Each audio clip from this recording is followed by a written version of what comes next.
年度咧，我哋以探索新隨夢行為主題，正正咧鼓勵創業者喺挑戰中保持好奇，喺限制之中發揮創意。咁我相信咧，每位得獎者嘅故事，你哋嘅創意、勇氣同堅持咧，都一定咧係會令到我哋咧係有啟發，亦都可以話到俾我哋聽咧，只要有夢，願意咧去探索，一定會走出屬於自己嘅道路。香港要繼續前行，我哋要不斷咁提升我哋嘅競爭力。個重點啦就係我哋嘅人才，尤其是係年輕人才啦，要幫大家去發揮所長。希望啦就係喺你哋各自嘅領域、各自嘅範疇啦，去繼續作出貢獻。探索新隨夢行。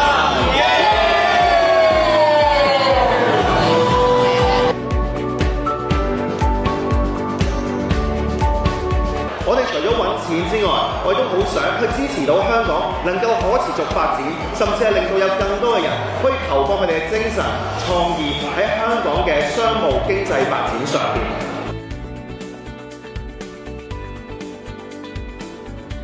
因為我今日見到好多係啱我哋文創相關嘅產業嘅，咁希望多多合作，多謝。